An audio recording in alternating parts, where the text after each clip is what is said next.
BRS MLA Jagadish రెడ్డిపై SC ST atrocity case నమోదు చేయాలని నాచారం పోలీస్ స్టేషన్లో Nacharam division Congress SC cell నాయకుడు హెచ్ఆర్ మోహన్ ఫిర్యాదు చేశారు.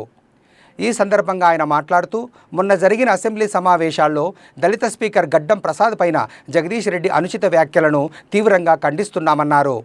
మొదటి నుండి బీఆర్ఎస్ పార్టీ నాయకులు దళితులను కించపరుస్తూనే ఉన్నారని ఆగ్రహం వ్యక్తం చేశారు.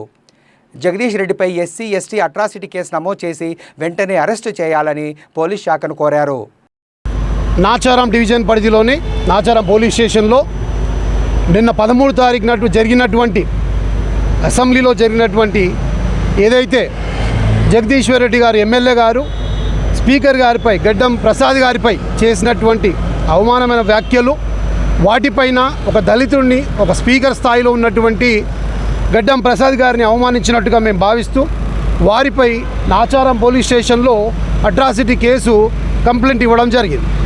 అయితే ఈ సందర్భంలో నేనేం చెప్తున్నానంటే మిత్రమా, ప్రతిసారి కూడా BRS party KCR cone company దళితుల్ని అవమానపరుస్తూనే ఉంది.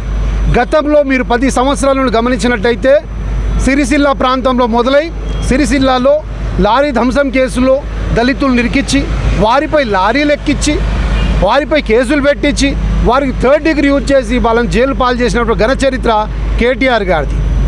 దళితుల్ని అవమానపరుస్తూనే ఉంటారు. అదే రకంగా కేసీఆర్ గారు అదే కేసులో ఎవరైతే భారతదేశానికే జాతికే తలమానికైనటువంటి మా గొప్ప నాయకుడు బాబు జగజ్జీవన్ రామ్ గారి కూతురు మాజీ లోక్సభ స్పీకర్ పార్లమెంటు స్పీకర్ అయినటువంటి మీనా కుమారి గారు వారిని పరామర్శించడానికి రావడం వచ్చిన సందర్భంలో వారిని కూడా అవమానపరచడం జరిగింది.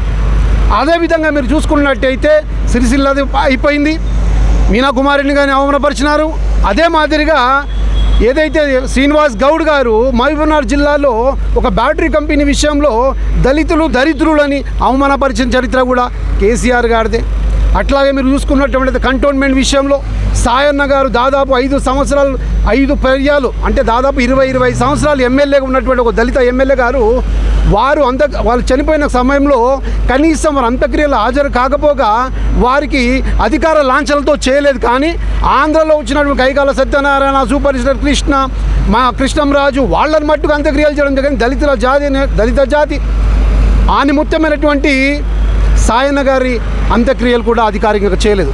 అదే మాదిరిగా వాళ్ళ పార్టీలో చెందినటువంటి రాజయ్య గారిని కూడా ఒక నెల రోజులు మినిస్టర్ ఇచ్చి ఆయన చేస్తున్నటువంటి గొప్ప పనులు చూసి ఓర్వలేక దళిత జాతిపై వారిపై దళిత జాతి అంటే ఒక పురుగుల కంటే హీనంగా చూస్తున్నటువంటి బీఆర్ఎస్ పార్టీ తనను కూడా మంత్రి పదవి నుండి తీసేయడం జరిగింది.